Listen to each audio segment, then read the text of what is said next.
Yo. What's up, everybody? Welcome back. Today, I want to make a website that will make me skinny, right? It's important, okay? So, I've started, uh, cooking more, which is good. That's good for you, right?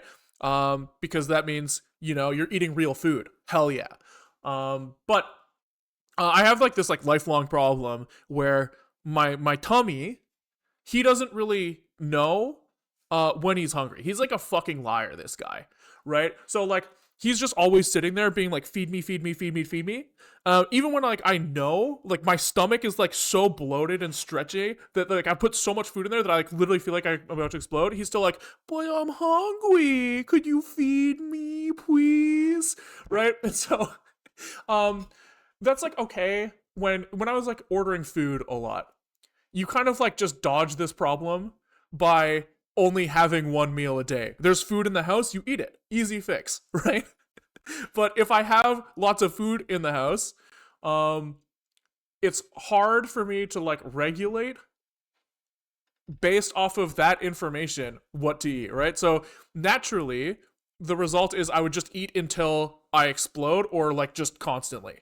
And so what I want to know is just hand wavy, how much is he how much is this little bitch lying to me, right? Should I be, is it okay for me? Am I at 5 days of food intake right now, or am I at half a day? If I'm at half a day and he's hungry, fine, we'll feed him, right? And so obviously the only way to get that is to make our own website, right? Because I don't really want to give all of my food eating habits to some third party. That's kind of gross. And I think it's cringe to have a dieting app on your phone. And I don't even think that this is really a dieting app thing. It's not really about dieting. It's more about just I just want information. And I don't like apps. I think apps are kind of bullshit. I think that websites are pretty good. There's a thing on my computer with some data that I can access from my phone or not. So yeah, I want something that's basically lets me say hey, I had some milk and some fruit, and I had them in these quantities, and how much food was that? So that I can look later and be like, good amount of food. So yeah, that's what I want to do. Today is about day, we're on day one, so we're kind of looking at we gotta we gotta get our web server skeleton up, and probably the first place we want to start with is ingredients, probably, right? I put some milk in a smoothie. How what's in milk, right? And then we can stitch together ingredients to make components of a meal, and then we can stitch together components of a meal to make meals, and have some way to visualize the past. So yeah, that's the plan. Let's get moving. Let's just make some shit and see what happens. Let's see what happens. So, over the past couple days, or I guess maybe over since yesterday, we've been working on a standard library, stud, SPH could, because STD sounds kind of like stud, and then you throw the classic SPH in front. To say that it's mine. It's my standard library. And in here we have a newly created async web server. It's really bare bones and shit. But it's a thing that we can use here. So we're probably going to start there. Let's do something like make a directory of feed me. And in here, I guess we will make a new Zig project, right? So let's do something like make dir source main, do a little pub function main returns, error hello. Let's get that up and running. Make a little build.zig. This guy's gonna take in a standard builder. I think that's the interface here. And we need to import standard library. Then we can do things like add an executable. Wow. And this executable is going to be root source file comes from source mainzig. Wow, poggies. And then we need to install that executable so that it goes somewhere. And I think we also have to tell it what target and platform we're building for. Name is feed me. Boom. Bing, bang, boom. Give him a sec. Yeah, so he's like, we need target. So target comes from B standard target options, and optimize also probably standard optimize option. Target is target. You know, our optimize level is optimize level. Wow, crazy. We're getting wild out here. He builds? Maybe?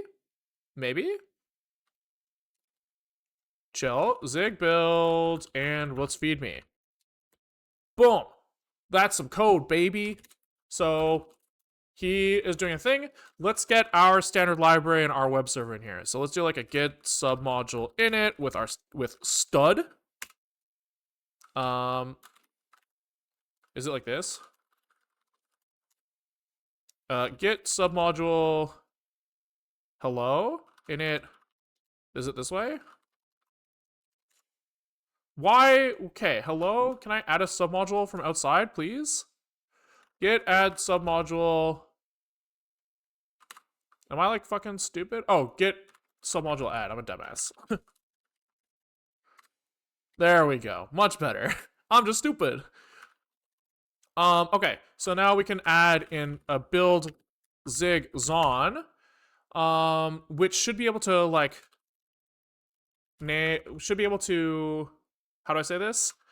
Import that guy. So we say, hey, I am feed me. That's my name. And dependencies is a list of shit. And I think it's like we say we have the dependency of stud, and he comes from stud. Wow, that's crazy. Okay, we have version and paths. Okay, so paths is like we're the things that are relevant for us. I think it's maybe like this. We have source, and we have build zig. Build zig zon. We can't build our project without these things. He's telling us to add a fingerprint field, which is this thing. Okay, and then we need a version. Is it just like this? Is it like Semver? I think so.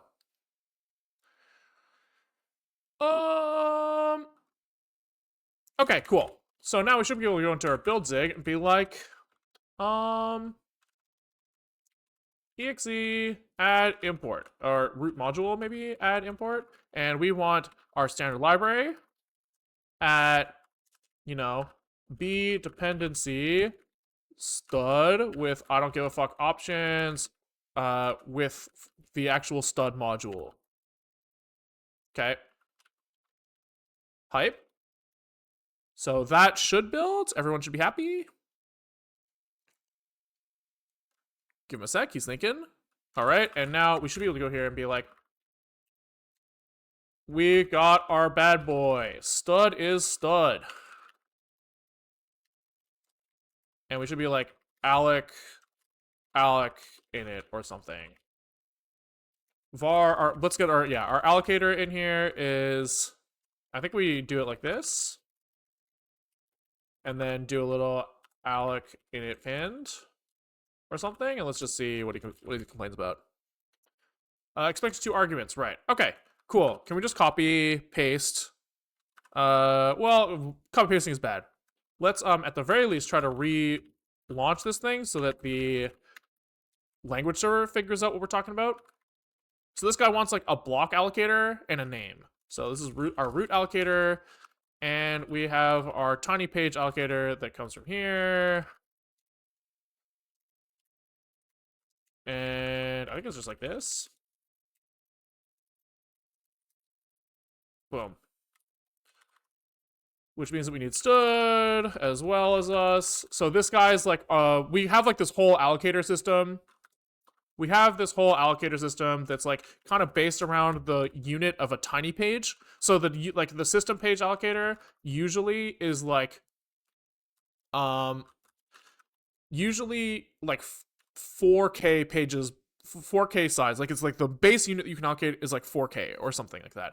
We kind of have this like allocator tree system where we kind of want to be able to allocate smaller sections than that because they're going to be kind of pruned all at once, but we don't want to be able to allocate like really, really tiny stuff. So our allocator system kind of says, let's make some tiny pages and we will use those in our like allocator tree.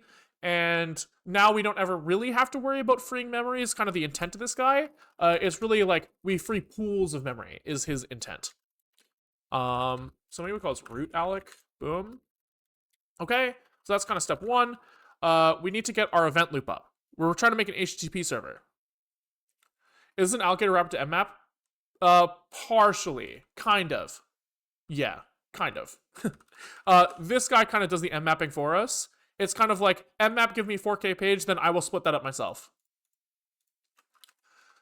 Okay, so we have our event loop. Let's get one of these guys up and running. So we get a loop. And he wants, you know, to come from our arena here. And what else does he want? He wants a pool size. The fuck, pool of what? Oh yeah, I see. So how many like dropped connections can we handle type shit? I don't know, 100's fine. We need to fix that. Fix me. Pool size is bad, API smile. Don't like that. But then we have some sort of like event loop. And so I think that the application lifetime is something like, let's just like run the loop. Now, this should just do nothing. It should run, but kind of just do nothing of value, right? He's just kind of sitting there doing nothing, right? Because we have to ask the loop to handle some stuff. So we have, I think it's under net here, a server type. And what's this guy expecting again? He's expecting a server and a connection, like a real HTTP server and a connection handler. So we go, we have some address that we want to serve on, right? Stud, net, address, you know, parse IP4, you know, we'll go from 0000 at like port 9990 or something, whatever. Sure. And then I think you could like listen. Reuse port will allow that. And I think this is the, you know, stud server. And then we kind of inject that here. So we say we're kind of wrapping the stud server with like something that's going to be async.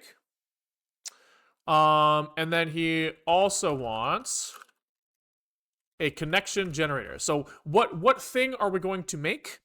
How are we going to handle connections? Is like we have to make some structure that we put on the event loop that he will call into when he's ready to go, when like something happens. And then we have to kind of explain to the server how to create those connections. So let's do this. Generate function is generate connection. Okay. So I think that we can kind of start this thing with being like, what does it say I'm supposed to return? We can just copy paste this, I guess. For now, we can just kind of log that this thing happened and then return an error. Uh-oh. But then at least we can prove to ourselves that this thing is kind of working. We have like an intermediate step. So we'll log stud debug print new connection, baby. Let's go. And we return uh-oh.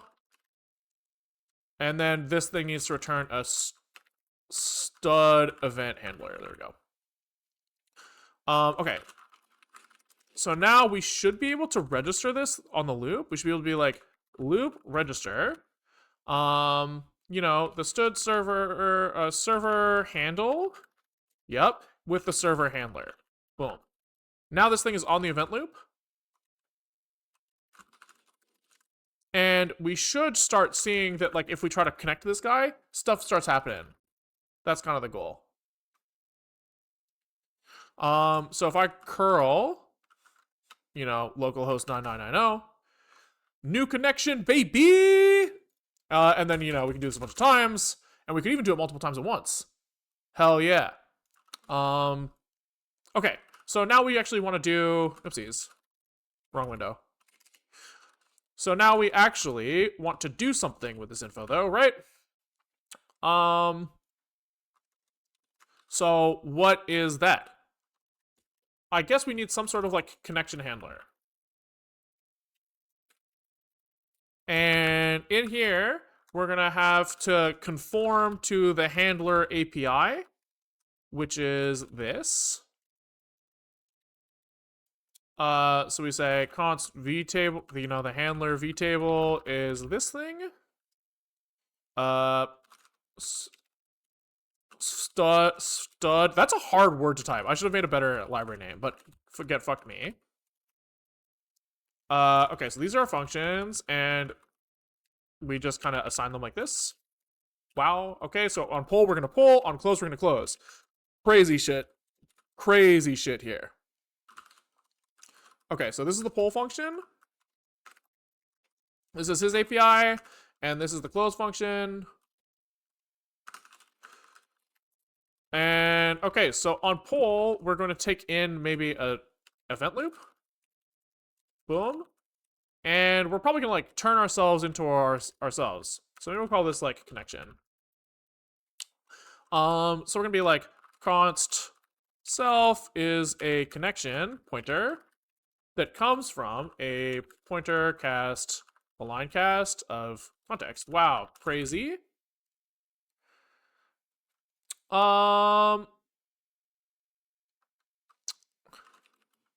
Then we probably don't give a fuck about the loop. And on close, we don't really have any work to do yet. Eventually, we'll have some cleanup to do, but for now, there's nothing. And so I guess right now, we'll just be like, you know, someone's talking. Eventually, we'll have to like do something with the information that we get from them, but for now, we just say, they're fucking talking. They're yapping, these guys. They won't shut the fuck up. Okay? And so our connection generator now can just return these. So I guess we probably want like a function on here to output the handler. So he's gonna be like this, and this is actually supposed to be a v-table here. And then we return, you know, a pointer to ourself. So you know, pointer is self, bing bang boom, and the v-table is handler v-table. Wow. Now, what we have to think about here is this connection is going to, like, he's going to return a reference to himself. And if he's going to be created here in generate connection, it means that he needs to allocate himself so that in the future, when somebody tries to like reference his data, he's like good to go. But I guess for now, since we're not actually doing anything with the data, we have no like member functions to write. So there's actually nothing to worry about. So we can actually just write null here and kind of come back to it. No, we'll just do it now. We'll do it now. So that means that like probably some like what we did last time, I think, was we made like a pool of memory that this guy works with. So like we have like an init function that will return a connection. And he's gonna be like, I am related to some allocator. And we're gonna take in actually one of our allocator guys, a sphallocator, if you will. And what we'll do is we're kind of like create a sub alloc. So we're gonna say we're gonna do a bunch of stuff with this guy, and we're gonna like attach them all to one block of memory or one set of allocations, and that will be like a connection set of allocations. So maybe we'll make it clear that this is a parent allocator. We create our child like this, and we probably are gonna do an error defer here. I don't really like doing these, but it's, I think, necessary. Where we're gonna destroy all allocations with the guy if something goes wrong. We're gonna stash our version over here. Like this. And on close, when the connection closes, we're going to free all memory associated with this connection. Like this. Okay. Okay. Cool. Nothing crazy there yet. So then we're going to try to use that allocator to create ourselves. So we're going to go off the arena allocator. We're going to create a connection like this. And we're going to ret.star is equal to this. Boom. And we probably also want to stash our connection.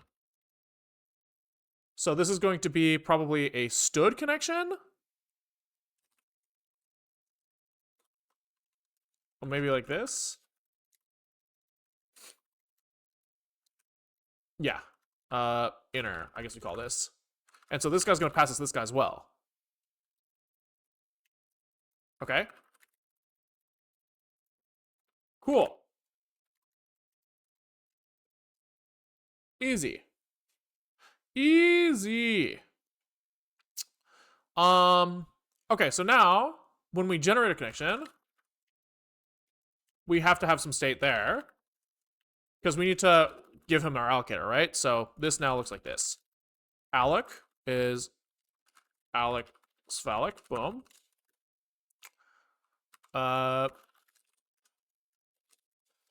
Okay. And then we have this guy. Boom. Generate connection. Easy.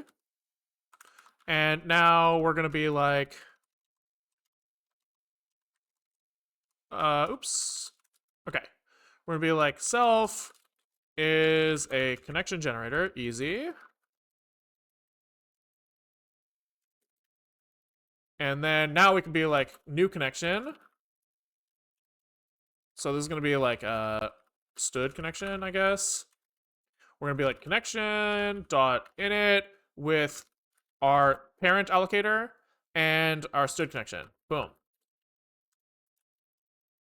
And then we're going to return the handler. Easy. Easy. Okay. So now this, we're going to make our connection generator. And it's just like, this guy's got alloc is root alloc, bing, bang, boom. We do this and connection generator, generate connection. Boom. Easy. Simple, simple, simple. I guess maybe this guy works better if he's variable. Yeah, there we go. And then it's like this. Okay, cool.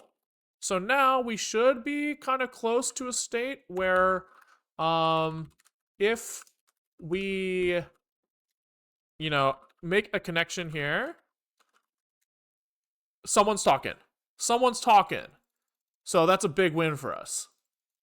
Big win.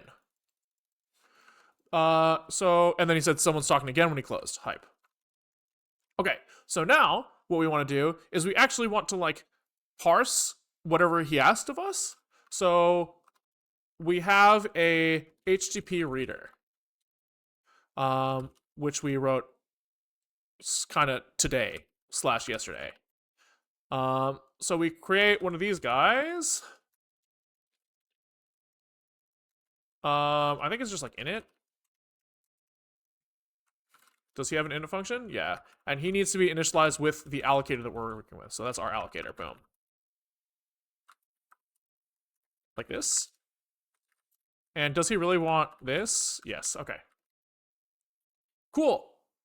Cool, cool, cool, cool, cool. So now when we get some data, we go like, hey, somebody's talking. What are they saying? This is probably going to be failable, so I'm just going to split out another function here to do error handling separately.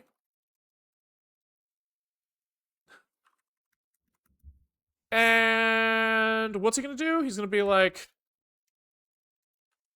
do we stash the connection? Self inner. And this is going to be reading into some buffer, right? So I think what we did last time is we said like, let's ask our reader for a writable area.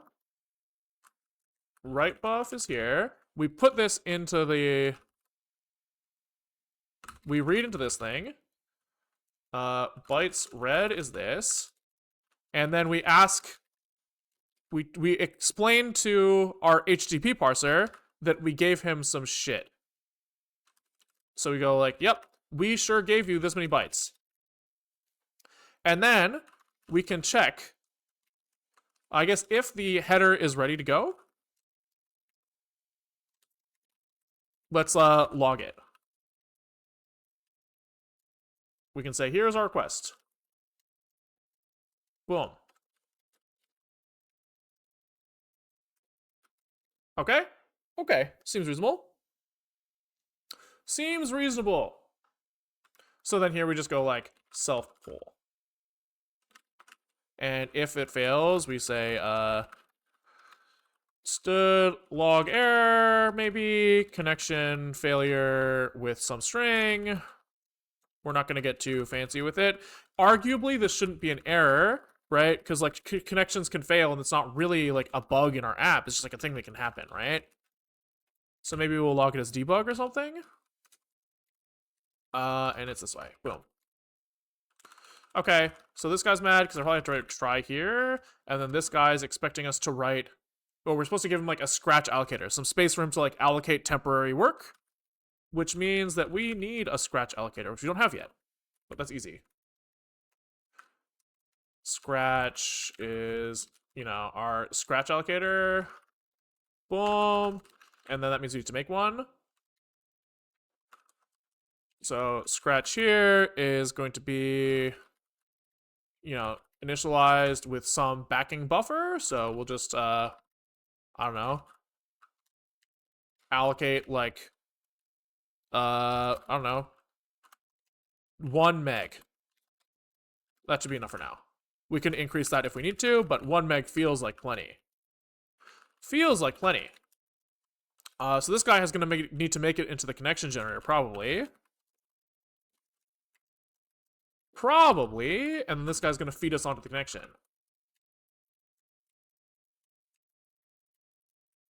Right, because here he's got to go.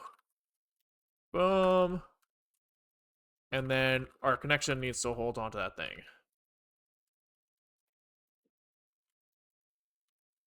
Boom.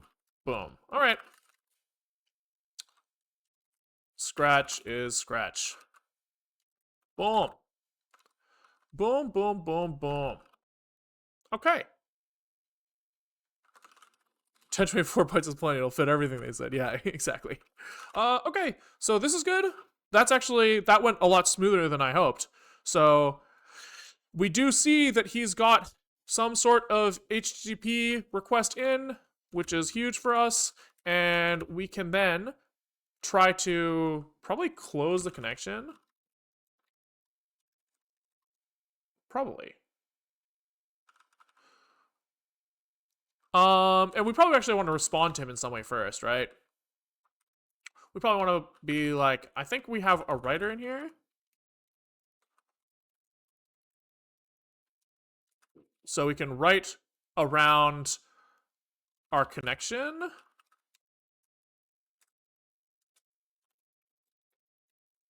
Is this it? HTTP writer like this? And then we just like writer, we start this guy and we say, yo, we're totally chill and we're going to send you 0 bytes back. Maybe we'll send you 10 bytes back. Maybe we'll send you this. Okay. So response len, and then we write the body of response. Boom. Should be straightforward.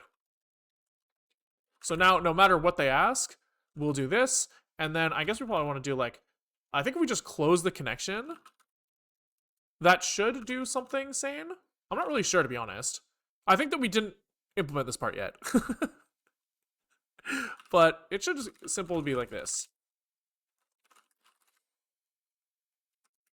No member print. Writer, probably. Okay. So now we curl this guy.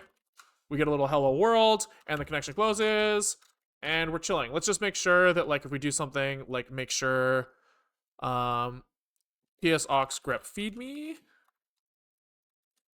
We're not, like, leaking file descriptors, right? If I look at, like, ls proc pid proc 123065 file descriptors, and then I do this a few times.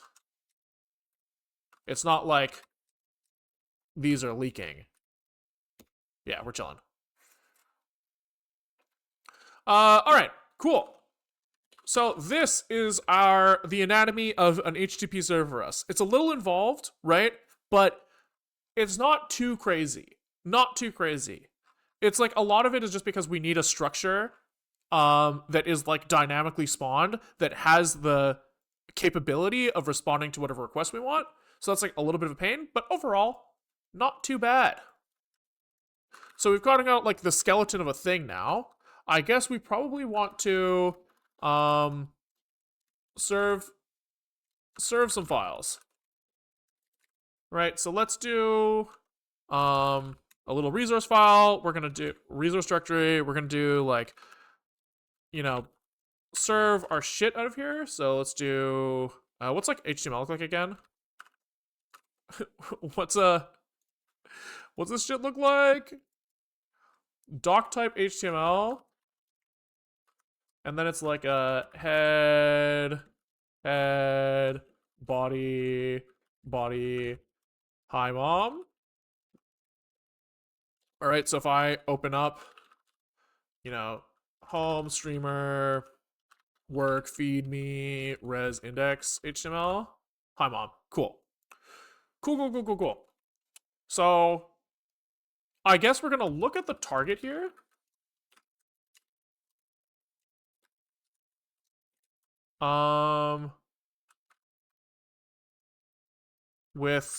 This thing is like potentially non-contiguous. In the vast majority of cases, it will be. But we copy into our scratch space just in case. Okay. Here we need to make sure that we are, doing our best to keep the scratch space intact. So we checkpoint this right here. And later restore. Okay. And now we can kind of just do whatever we want. So we get our little target where we're trying to go. And I guess let's start with saying if we'll start doing relative to the resource directory. Sure. Arguably, you gotta sanitize path, but we say fuck it, we don't care for now.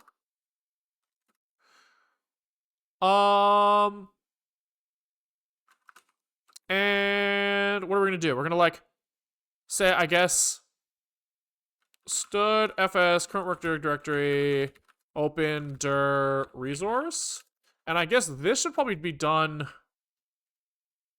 somewhere in like some like global state, right? So we probably have like some sort of like shared state here that has stuff like the resource dir, right? That seems kind of reasonable. And so he's going to open one time here. And I guess really all connections, they kind of are going to go through the same shared connection handler, right? So, we'll figure that out in a second. So we kind of start here. And in reality, probably the scratch allocator lives here as well. This is not connection specific. This is kind of shared state for everybody. Is there anything else that's shared state for everybody? This reader is connection specific. This stream is connection specific. This allocator is connection specific. So that all makes sense. So it's almost like we should do, serve or something in the shared state.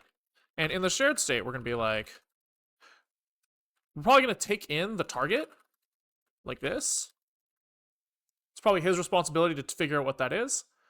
And I guess probably the connection as well.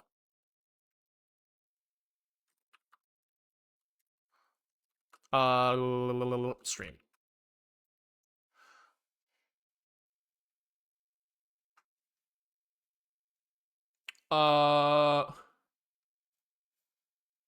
Okay. So now what? We kind of take, I guess we like look at our self resource dir, and for now we just like read file from target into some buff. This is going to be like our scratch alloc max. We're going to do our like scratch checkpointing and stuff here. And then I assume this is going to tell us the file length. Sure, this goes to the buffer back. So, you know, content is this, and then we say like, shrink back to the content pointer plus content line. You can give us all our shit back. Okay. Cool. Cool. Then I guess we just slap this shit into the connection. So we do our response.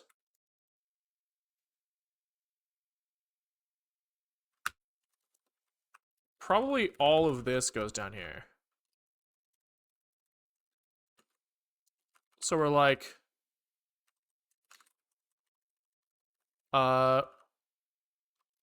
connection writer, boom. Our response is the content, so it's content length now. And we're at the body content. And then we close the connection.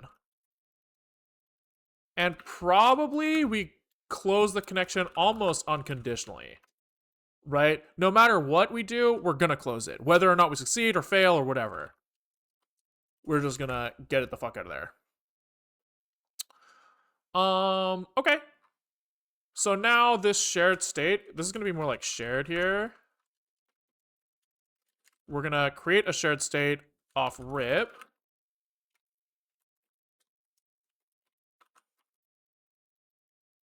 And then we're gonna pass this in here to the connection generator, which means that the connection generator needs to forward that guy along to the connection. So we're kind of gonna be like this. Then this guy's gonna be like shared here. Yup. And then here, when we try to use scratch, that's gonna be from shared. And then I guess it's like shared serve. And maybe the more shit that we can get in here is kind of better, to be honest. So maybe we like pass the reader in here. That's not that crazy.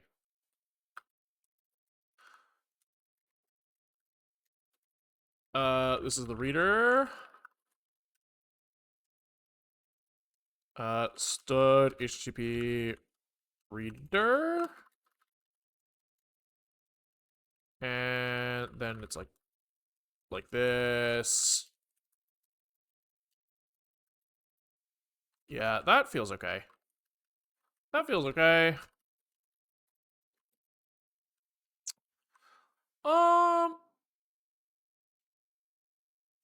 Blum. Sure.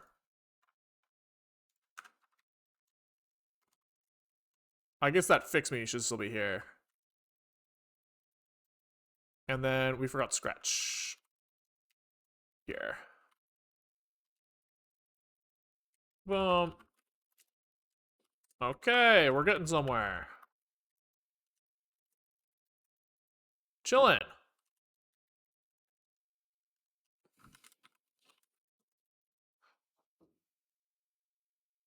I guess it's like shared here. Boom. Okay, is everyone happy? Close. No field scratch at 49. Okay. And no scratch at 52. But that goes away now. We don't need that. Nice! Easy. 80. This is no longer in shared because we moved him. True. And alloc max at 82 needs to know what type. Alright. 83 is pissed because I put an ampersand when I shouldn't have. True. And buff is a pointer, so it's constant because the mutation is happening under the pointer, not to the pointer. Hype. So now we go here, and we should be able to go localhost 9090 index HTML, right? Okay, we forgot that blocking needs to be handled. So that's here. We need to say, if E was would block,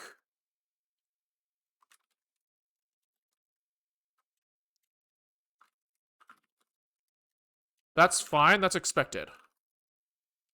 Otherwise it's not expected. So let's try that again. Refresh. Not looking promising, huh? Okay, let's run this again. Refresh. And can we, like, GDB? Like, what the fuck is going on here? Why? I wonder if the content is too big. I think it has to, maybe we have to be like this.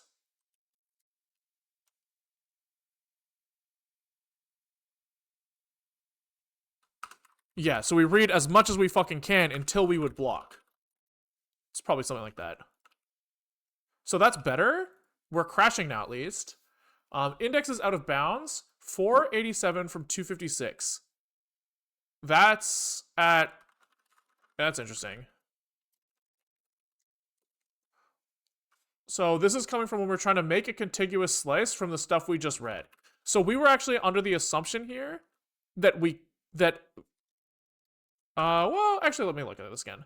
That should be okay, actually. So the fact that it doesn't work means that we wrote a bug. We did have a fix me write some unit tests in there. So this is kind of what we deserve. So maybe we GDB this.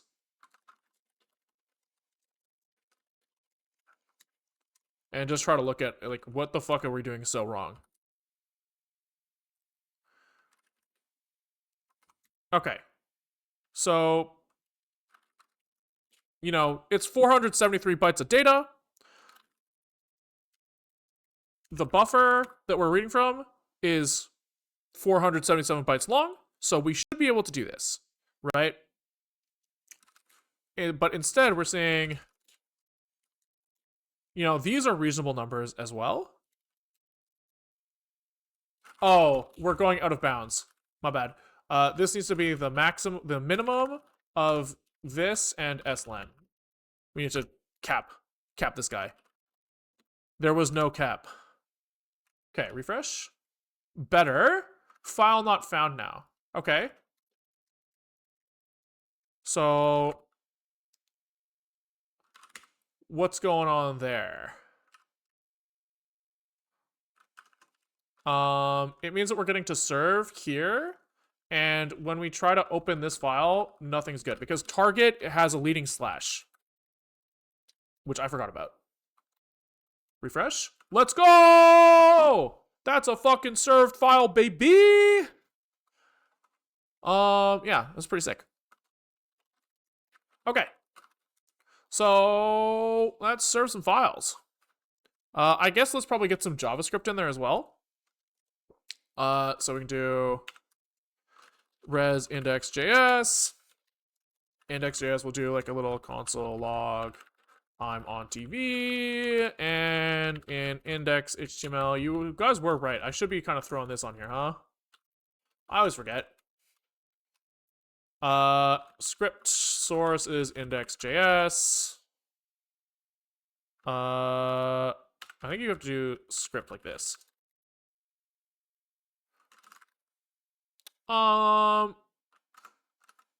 Okay. Run. Refresh. Console. I'm on TV. Let's fucking go. Let's go, baby. Okay. So that's kind of, you know, we got a web server that has some stuff in it. And now let's try to kind of make like the real basic like buttons that do some shit. right? So what do we want what do we want on this website? We should probably think about this a little bit. We probably want like ingredients, right? And in here, I guess we're gonna have like we are going to want to add ingredients, right? So maybe we'll start with a little box with an add button. Yeah? Yeah. Add. We'll print it up later. But sure. Button. Is that how you do this? Add. Button. Refresh. Fuck. Okay, can we leave the server running while we're doing HTML work? Zig out bin, feed me. Boom. Boom. Add. Easy. Okay. Input type equals, I don't remember. Wouldn't React be so funny? Yeah, so funny. Type equals text. And then is it input self-closing? Yes. So I guess probably like H1 for now. Ingredients. Ingredients, baby! Boom. Boom. Okay. So now we need to make it so that when we click the add button, something happens. Which somebody actually told me the last time we were working on this shit. That, like, you can just use this shit raw? Is that true? If that's true, that's crazy. That's some crazy shit right there. Add button is not defined. Well, oh, maybe if you have to do, like, defer. Wow, that's crazy. That's crazy shit. As opposed to, I've always done document get element by ID. But that's kind of crazy. Okay. So on this thing, I guess we are going to ask for something to happen. Add.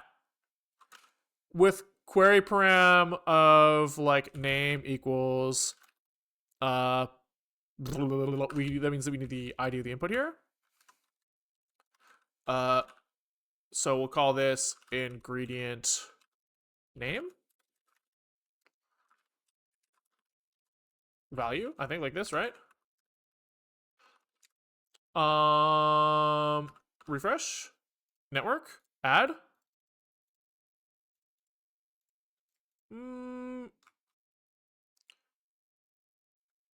Whoa.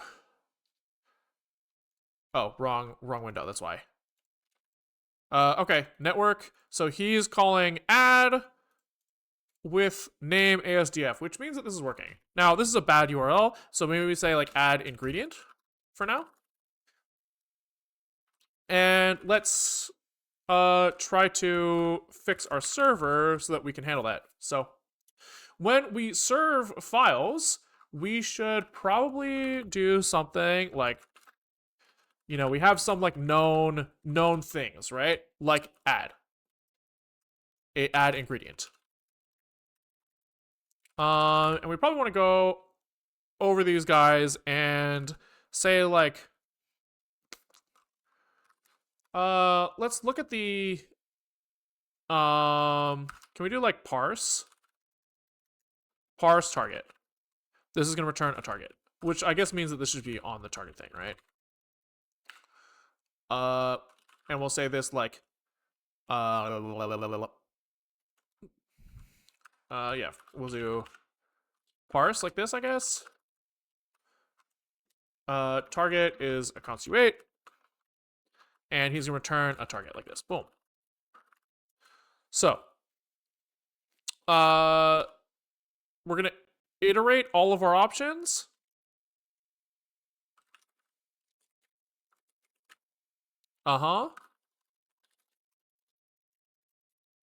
And we'll call this fields. If the field starts with the target, if the target starts with the field. No, don't want to do it this way. Let's say we're actually gonna just truncate. We're gonna look for a question mark. Yes. So we'll say target index of a question mark on the target. Yes. We'll say, like name end or something. I don't know what to call it. Or else target line. Okay, then we can say like stood meta enum string to enum target from the give the target from 0 to name end. Boom. Easy. Okay, so now we can come in here. We can say like parse target, or else we do what we were doing before, right? If it's not one of the things we know about, we serve the file. Wait, weren't we supposed to close the connection here? Oh, we do. It's here. We close no matter what. I forgot. Okay. Parse target. And now we can be like switch on the parse target. And if it's add ingredient, then we can do a thing.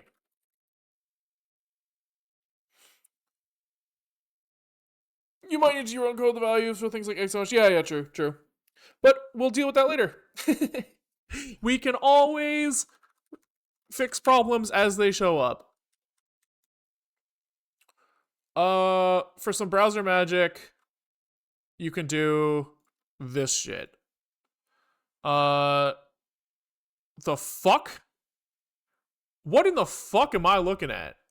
Input ID is ingredient. We have from some ingredients list.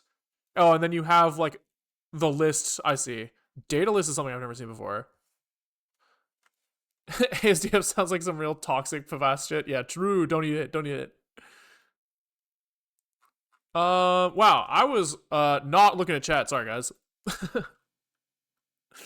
Okay. So when we add an ingredient, what the fuck are we gonna do? Let's just start with a little time to add an ingredient. And in reality, I think in here, this should actually be like a union enum that has like the content that we care about here. Right? So this is gonna be like a tag.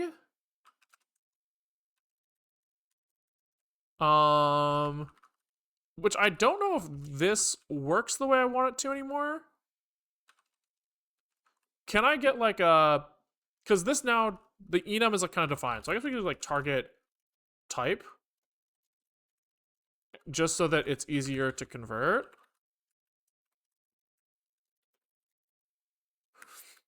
And then we say this is based off target type, which means we can parse target type here. And if we get that tag of our only option, add ingredient, we are going to return add ingredient is equal to, our parsed, the name. Which means that we need to like parse the name out, right?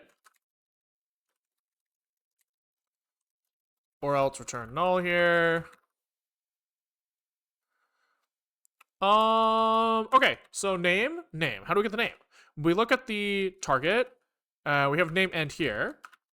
Name is a bad word here. This should be like a URL end or something. Or maybe query start is maybe the way. And then we can do like query start from target, right? Probably.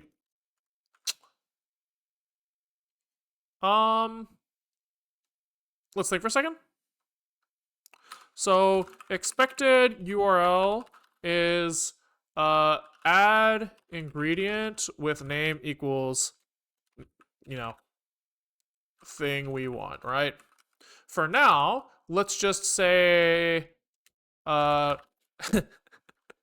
name start is query start plus 1, 2, 3, 4, 5, 6.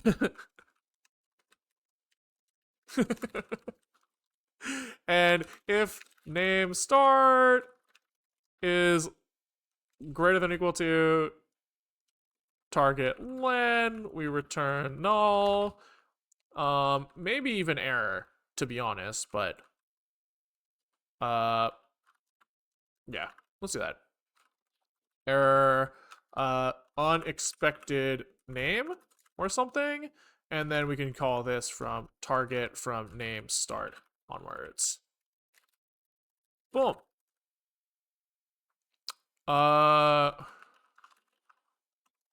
Simple. CPU Arch is not yet implemented correctly. One day. One day. What Arch is this streamer ASM for? Yeah. You're not even. Oh, that's not even a joke. You're just answering thing. Just whatever is relevant. So a little bit of ARM, a little bit of x86 or x64, I guess. Okay. So this is probably a little try shenanigans here. And then here we should have the name.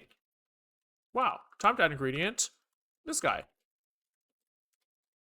Wow. Wowza. I don't need GDB, I don't think.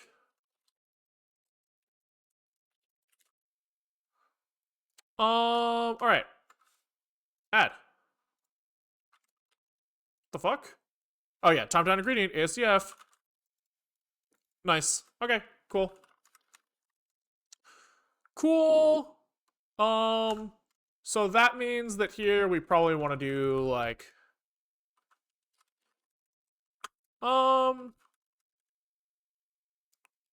I guess we just write okay.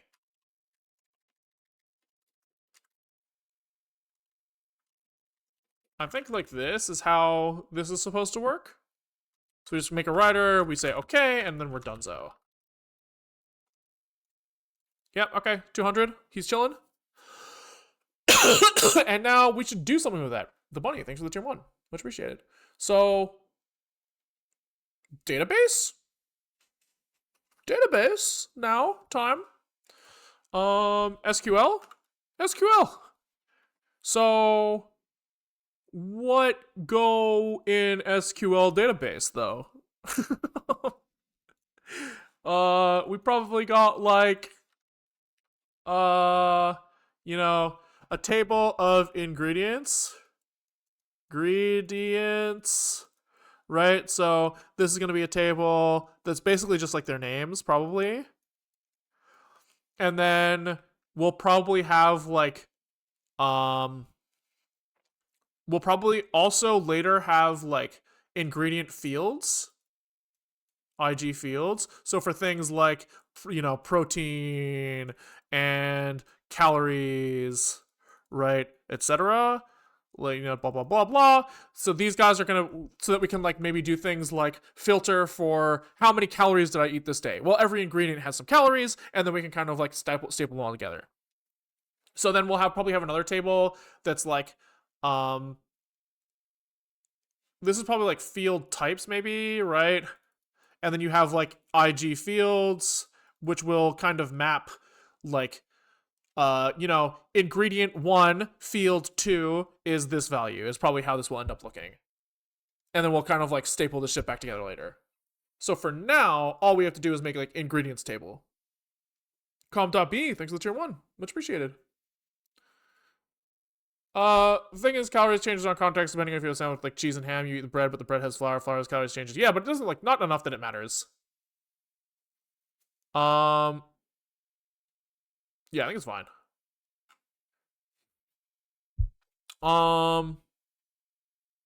Again, like this isn't like we're not trying to like exactly calculate exactly how many calories in a day did I eat, but really it's more like ballpark. Did I eat like 3 days of food or 1 day of food? Right? That's kind of more like the level of accuracy we're going for here. Otherwise, it's like there's no point. There's no point. It really matters a lot. I think no. I think it doesn't. I think because like again, I'm not trying to be like to be like exactly I need to eat this many calories a day to lose weight to get to this way. It's like it doesn't matter, right? It's like I just want to know, did I eat fucking? It would be 3,000 to 800 if you ate all your. I think that there's no fucking way that's true. There's no way, absolutely no fucking way that you could eat 3,000 calories of food and be like, oops, ate with a different ingredient, now it's 800. It's impossible. I don't believe you. That, like, 1/5 is crazy.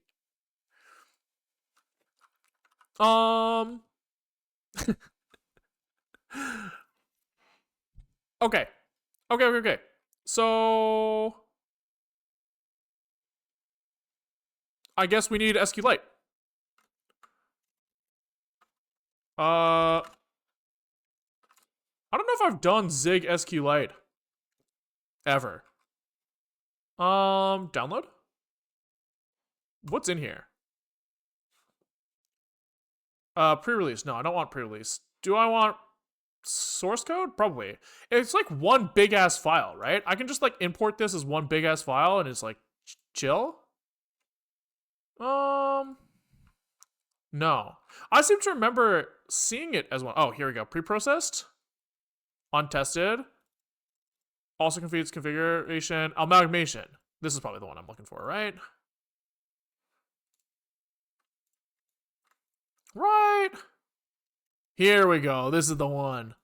This is the one, baby. Okay. So I guess we just extract this, huh? Amalgamation.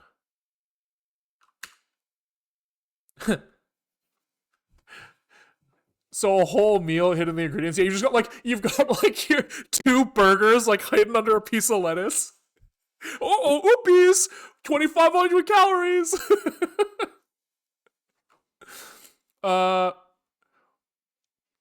Can you do a beginner class? No. It's not really what I'm trying to accomplish around here. Sorry, just not really the goal. Not really the goal. Song? Rockstar, Yonaka. What is it? C++ or Java or Python? None of them actually. We're working in Zig. You can tell by the .zigs everywhere. Let's do maybe depth and then slap all of this in here. Or maybe we just call this SQLite. Maybe that's fine. And in here, do we need shell.c? Surely not, right? Surely we just delete shell.c? Maybe we shouldn't. We should keep the whole thing. Even if we're not linking it. Leaving it around. Because probably at some point in the future, I might be like, I want the shell, and then I'll be mad that I didn't keep it. So let's do something like, I assume that you can just do like add C source file from like file equals, SQLite.c, I assume. And then I assume that we can be like add include path of source or SQLite. Right? Probably. And then we should be able to be like SQLite is C import and include this. Nice. Okay. Hype.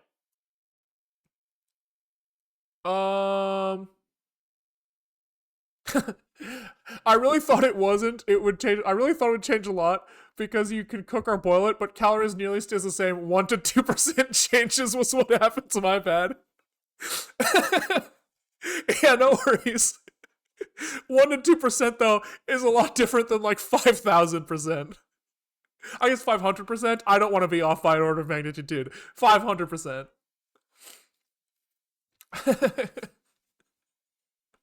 It's so funny to go from confidently, you could go from 3,800 be like, oops, wanna do. Okay. I'm glad my bullshit radar isn't like super mistuned though. That's kind of a nice little confidence boost. How the fuck do you use SQLite again? Let's just can we do they have like maybe in their repo? Do they have like a GitHub mirror? I know I have the source code, but it's all in one file, which is annoying. They have like, just like examples. No, not really, but they have tests. I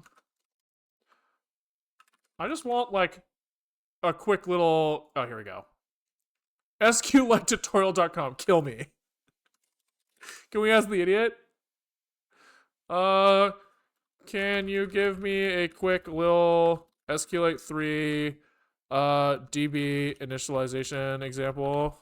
I just want like yeah, that all looks right. Sure. Okay, but like okay, but in C, dummy.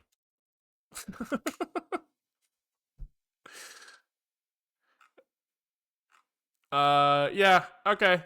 That lines up. And then also, how do you get like how do you pass in uh fields as params? There's like a way to do that as well. I can't really remember. Statement, you make a statement, you slap in whoa, prepare. Here we go. With bind. Yep. Okay, cool. Cool. That's really all I was looking for. That's really all we're looking for. So I guess our shared state is probably going to have, DB. What was this type? SQLite3. Nice. So here we're going to be like DB is going to be SQLite, SQLite3 open with, test DB or whatever, DB, fuck it.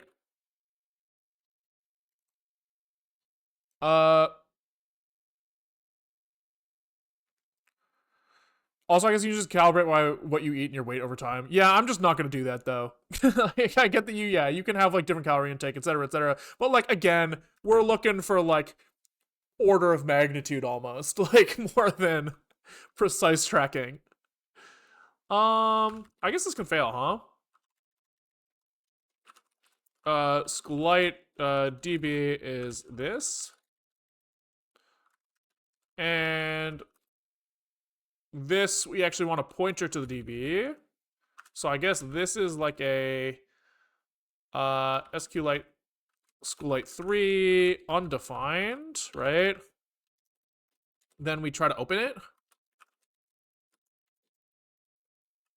with DB probably from some path, was it? Yeah.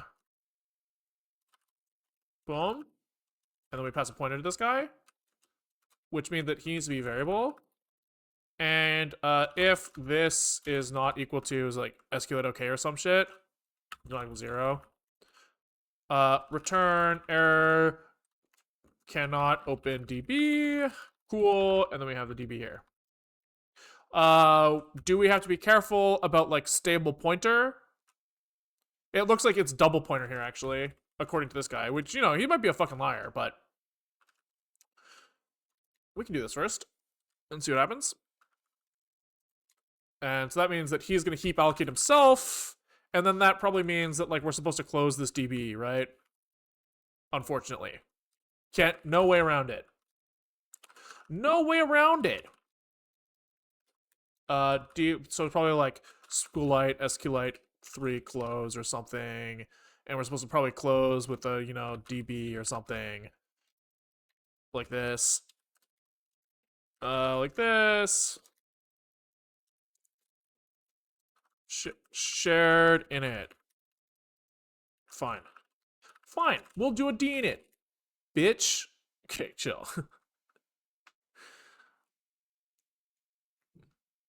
Okay.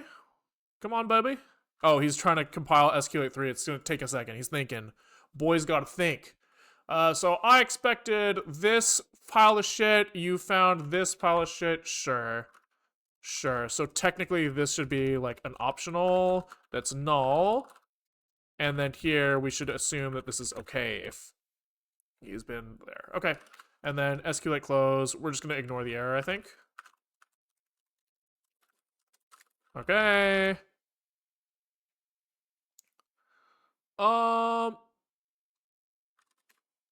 Okay. Cool. Cool. So now we have a database open and we want to, make a table. Probably, right? So, I guess really that's starting to seem like probably like a DB abstraction is probably the correct play. Right? So this cuff kind of goes in here. And then here we're actually storing like a DB is a DB here. And then, this is like DB init with, DB or whatever. And then this is probably like self DB, dinit. This goes up here. Okay. Easy. Okay. And then now in here we do all of our initialization, right? So we say stuff like, SQLite 3 exec, and we do our table creation. So we're like, create table if not exists ingredients. Simple. And he's got, integer,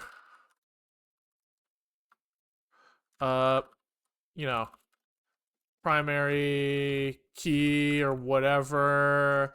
And then we got like auto increment. Sure. I think that we want that. And then we want like name, which is going to be a string. And then this probably wants to be unique, right? Like we don't want two strings with different names. And then that's probably like this, right?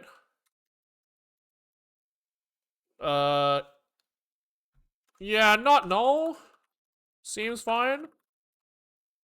Sure. And then we're gonna be like, I guess we're gonna do something like, maybe we should do like C check or something like this, right? That does like, a little convert a return value into this. We can do like if ret is less than 0, or ret is not equal to 0 even. Return error SQLite. Just fuck it. Then we can either like do it this way.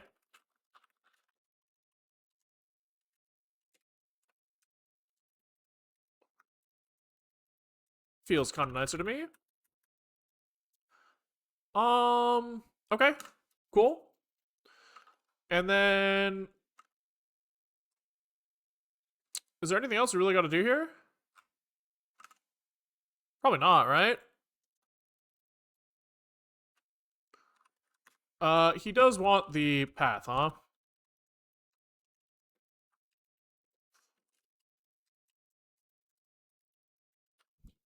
There we go. There we go. Not quite. Expected 5 arguments, found 1. Okay, well, kill me. Yeah, we do need to pass in the database, huh? What else do we need? Our string, and then what are the other fields here? It's like callback can be null. Then our callback context can also be null, and then the error string can also be just like triple null here, right? I don't give a fuck, dude. You can't make me give a fuck, dude. Should be text, not string. True. True. And this is like this. All right. We good there? Finally? Okay, so he built, and then we can probably do like SQLite browser.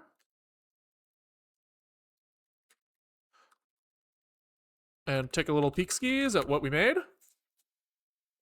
What we got in there. What's he up to? What's he saying? You know? You know?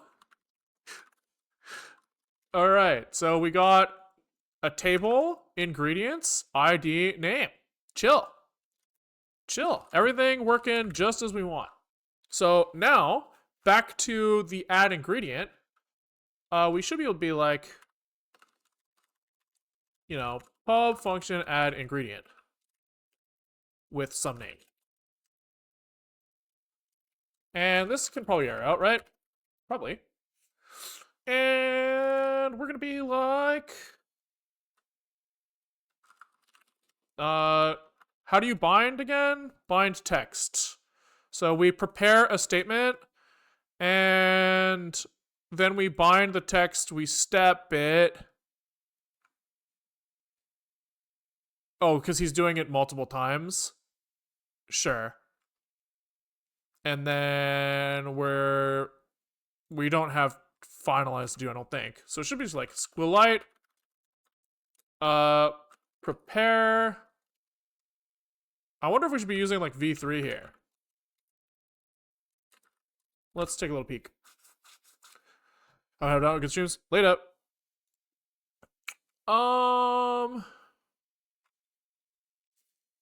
Okay. Preferred route is to use v2. Prepare should be avoided. v3 has extra shit. Sure.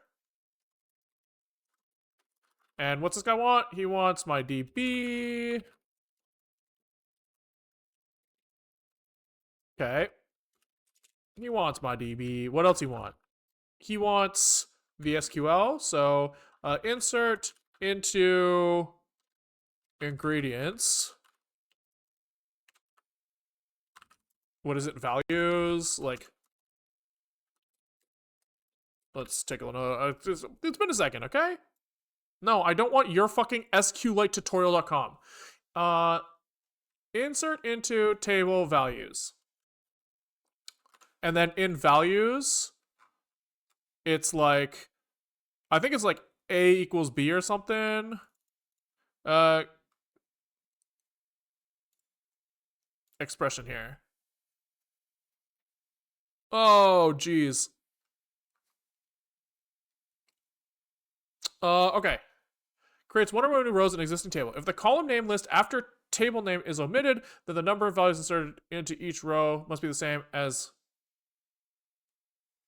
Oh, after table name. Oh, I see. It was insert into table. Then we have into table name. Then we have columns here. Right? So we're like name. And then this is like this or something. Right? We huck a little, give me a question mark on here. Insert into ingredients. Was there a comma supposed to be there? No. Okay. What else does SQLite prepare v2 want from me? Maximum number of the length of the SQL in bytes? Oh, sure. Do I have to pass this?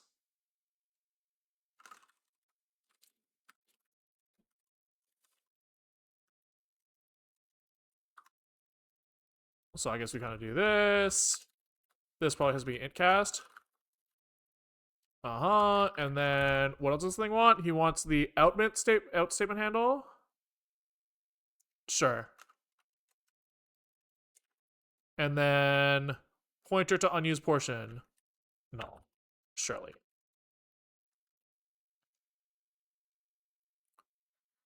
Okay. Then I assume this thing can fail. So we want to do a C check of this guy.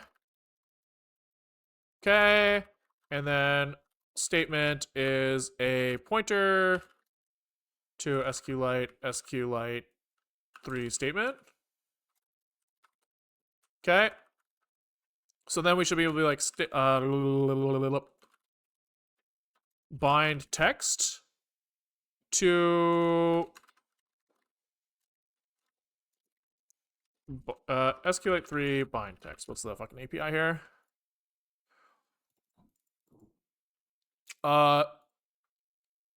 What is the int here? Surely it's like the index. And then why is there a function pointer here? What does the idiot do? -1 SQLite static. And then this is the index. Yeah, sure. I believe that. That seems reasonable to me.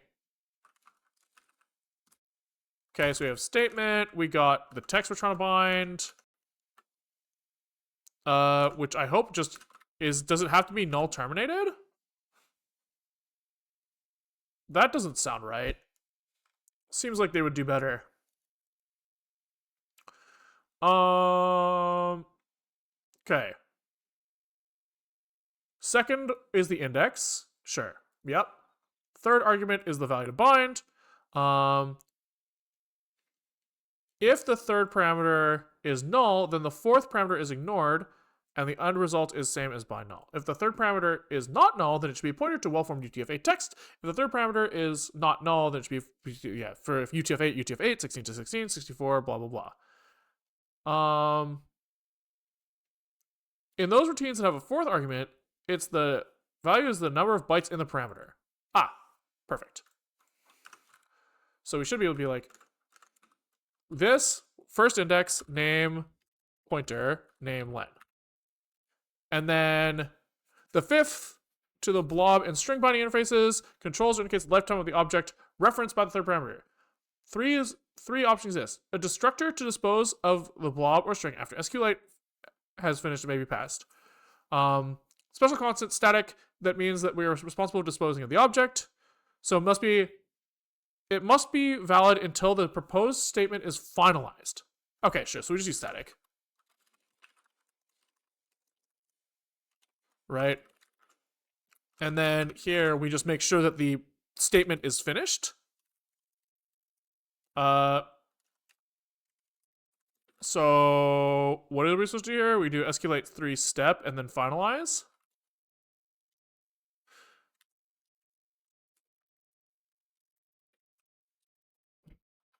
And then this thing is actually going to, he returns something more advanced, right? If ret is not equal to, done or whatever, return error unexpected statement behavior or something. I don't know. And then this probably is something that has to be C-checked, right? There we go. Check that the return value is okay. And then now we just have to finalize. All right. Cool. And then I guess we're kind of chill. Should be kind of chill. Right? So when we call add ingredient, should just be like share, like, what is it? DB add ingredient with name. Yeah, simple. This thing needs to be int cast. All right. Okay, so we should be able to go back here, add ingredient, connection failure, SQLite. He's unhappy. Interesting. I mean, it got in here, so it's probably that the unique constraint is failing. It's also interesting that he is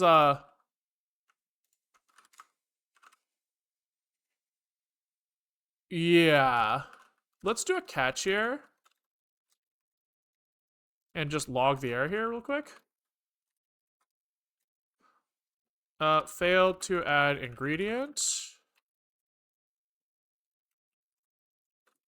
Okay.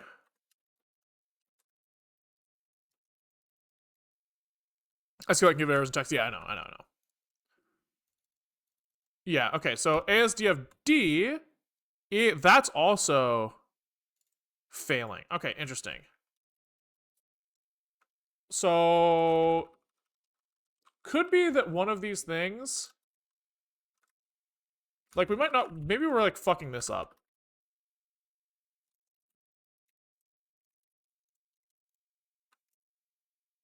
Yeah, that seems okay. And then if I try to add it twice, then fail to add ingredient, unexpected statement behavior. Okay, cool. Cool. So, error handling needs to be beefed up a little bit here. But we are getting our shit in the database now. Right? We have all of these guys in here, which is pretty sick.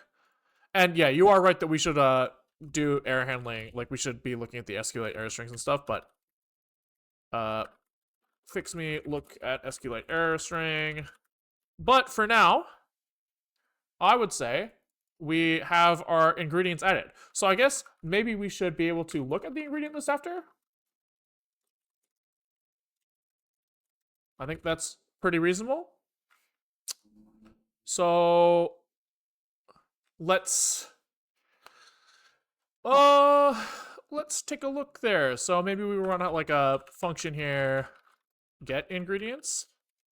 All of them, I guess. Sure. So what's gonna happen here? Uh, this guy's gonna need an allocator.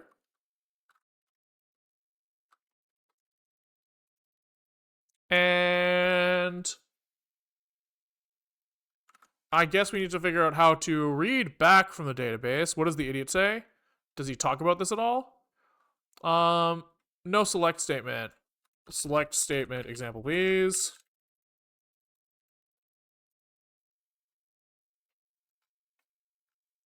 So you select from stuff, you prepare your statement, and then you step this thing, and he gets a row, and you extract from the row. Right. That all sounds familiar. That sounds familiar. So we go like, select name from ingredients. Right? Is that kind of it? We probably want actually ID name, huh? Probably. Did we call it ID? Yeah, we did. So here we're gonna have an ingredient, right? And he's gonna have an ID, probably 964, I think is the correct unit here. And the name is gonna be a const8. Simple. So we prepare the statement. Then we say no binding to do here. And then we say while SQLite, I guess while true is easier here. We can do, I guess also this needs to be like deferred, huh?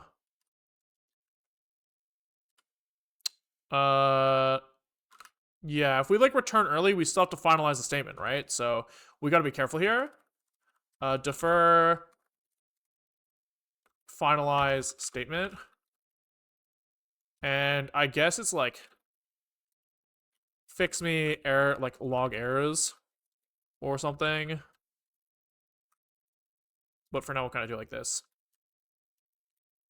For now. Okay. So here we look at this thing, and if ret is equal to, I guess maybe switch on ret. And if it's SQLite row, this is kind of like one expected behavior. Otherwise we have SQLite done. This is a break, and then else it's return error unexpected statement behavior. Smile. Okay. Row smile.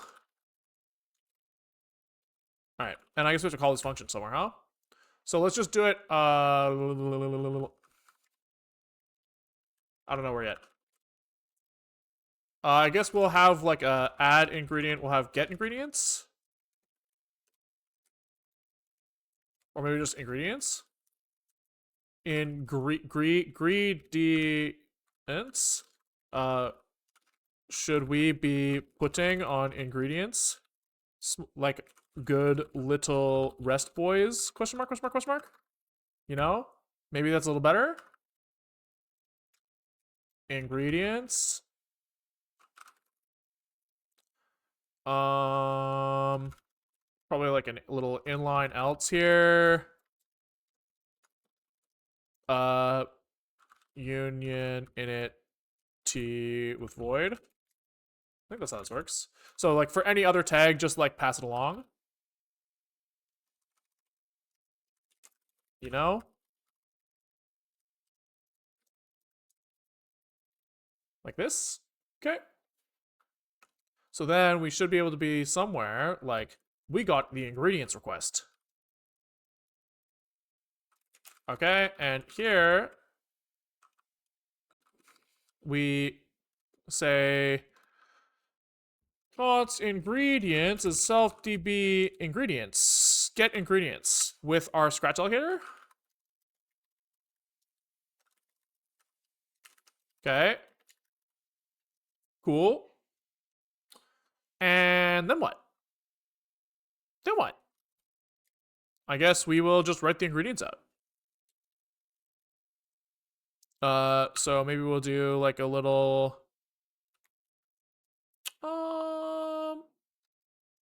response buff is gonna be, you know, self scratch alloc max. What's alloc greedy? What does that do? Oh, it tries to get that much, but if not, it gives up. Sure, but this is fine. So we're gonna allocate the max. We're going to start writing into that shit. So we're gonna do like stood format buff.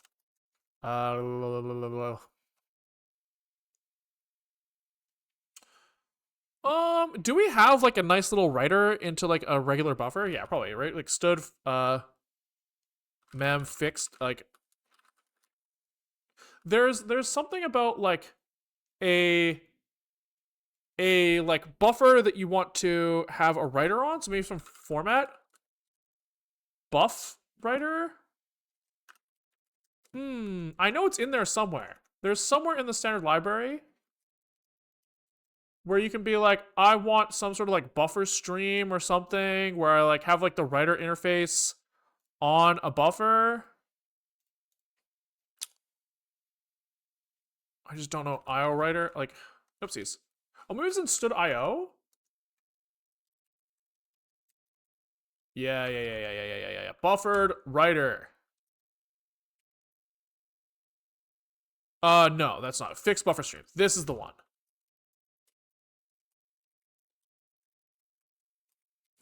Okay. So now we can just like iterate over all of the things and put them in here. So we can be like stream writer.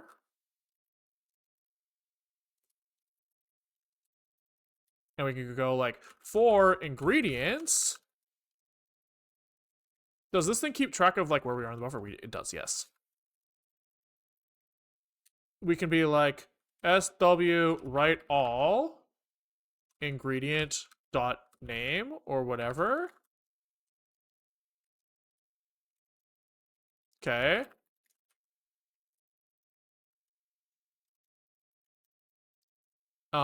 This thing needs to be tried here. True. And then we write a new line. Okay? This is what we'll do for now. Then, you know, we can kind of like shrink this guy. We can say like scratch shrink to response buff pointer plus stream pause.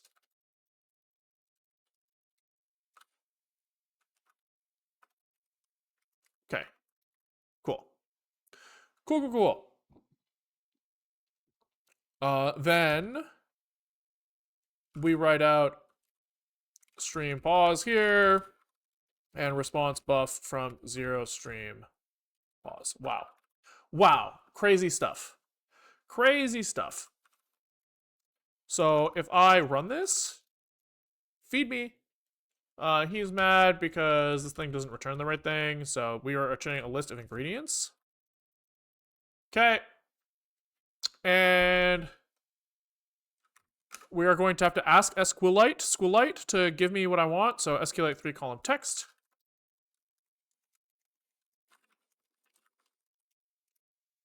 So this is from column, I don't know if it's 1 or 0 indexed. 0. And then I assume that we should copy this shit, right? So like, what does this return? He returns an unsigned char. Can we get this with like the length? SQLite 3 column text. Like I assume that there's a way to ask it for the length of this guy. Size of blob, yeah.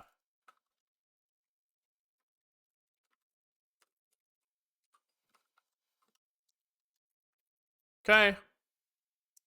So then we are going to copy paste this stuff out, right? Because this is probably like memory associated with this step of SQLite that he manages himself, if I remember correctly. So if we want to like stash that shit for later, we need to copy it out. So we say alloc dupe from name len, right?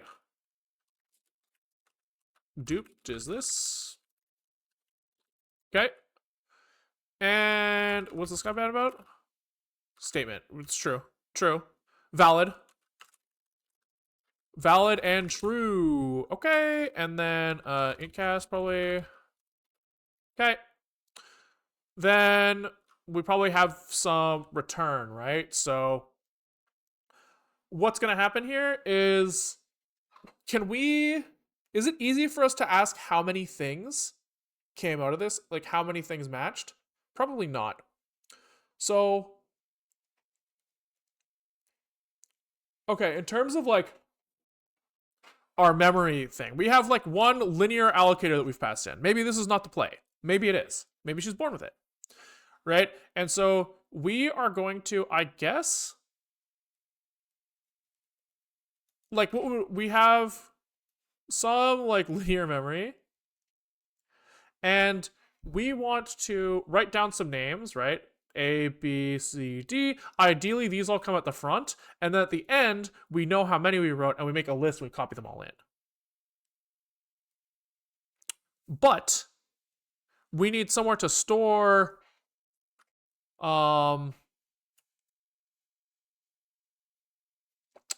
we need somewhere to like write down like the pairings of these names to ID, right? This is gonna be like 1, 2, 3, 4. And so like really this block needs to go at the top before all this stuff, but then it means that we have to pre-allocate and guess the right size, which is a little annoying. That's not great. So is there a way that we can like kind of like put this stuff in memory where that will not happen? Fuck it. I mean, we can always like over allocate too, because it's like on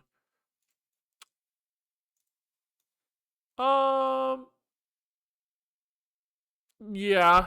If we over allocate, what happens? Because like technically the caller of this doesn't know that we're using a scratch. Like, we're sorry, from our perspective, it doesn't have to be a scratch allocator. It could be anything. So like kind of like the natural way to do this is to make an array list.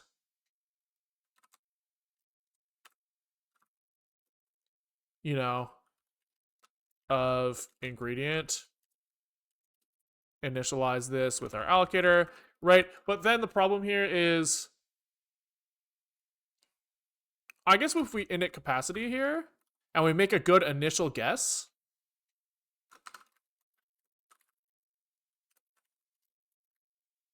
you know, of how many ingredients we might have,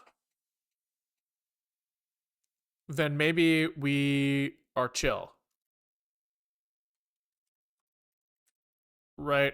So this is row or like step ret or step res, I guess is a better name for this. So then we can be like ret append an ingredient with the name or duped, I guess. And ID is, you know, SQLite column int 64 statement and 0. Okay, then the ID is here. Bing, bang, boom. And then we leak the memory intentionally, so we're just like this. Is that reasonable? Yeah, sure.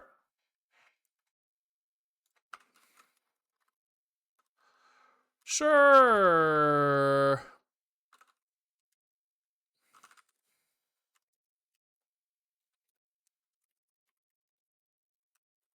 We're just gonna like flag that we are gonna be leaking. That is intentional. It's a design decision. We like leaking. Okay.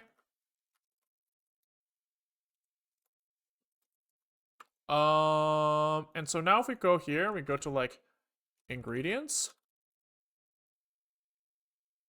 Let's fucking go, baby. Easy. Everything is easy. So now we can go back and we can say, milk, and we can say eggies, and we can say frozen fruit, whatever, right? And we go back over here, we hit refresh. Boom! Milk, eggies, frozen fruit. Nicely URL encoded for me already, actually. That's really surprising. Actually. I guess this thing, like the fetch result does it for me. Or like when I put this thing in fetch, it does it for me, which is kind of nice. Okay. Sick. Sick, sick, sick. So that's ingredient list exists. Now, obviously, there's more we have to do here. We need to be able to like attach fields to the ingredients and stuff. So it's 3:42. The question is, can we do anything reasonable in 15 minutes? I'd say this is like a natural stopping point. So let's call it there. We'll be back. We will have to do more. We haven't really, in reality, what did we do today? We just like opened SQLite and put like 4 things in a table. Let's go! But there, of course, will be more to do later. So I think we call it there. Thanks for watching, guys. Like we saw, we stream most days at, we aim for 12:30 Pacific time. We try to go till 4 Pacific time, so anywhere between now and 3.5 hours ago is when you should expect to see us live. Some portion of this stream is archived on the YouTube, which is linked in the Twitch description, but some portion is not. So generally, we try to make it so that like feature development and things that are like titleable and thumbnailable go on the YouTube, and then the remaining stuff goes up on either YouTube member, Patreon, or in the Twitch VODs, paywalled behind whichever platform makes sense for you. The reason we do that is so that we have something to give people who want to support the channel, because this channel will die when I run out of money, right? So if you want this content to continue and you have a desire to spend money on it, you can support in one of those ways, and it will extend the lifetime of the content by some unknown amount, right? But obviously feel no pressure to do so. So yeah, thanks for watching. YouTube, peace out, and Twitch, let's find someone to raid.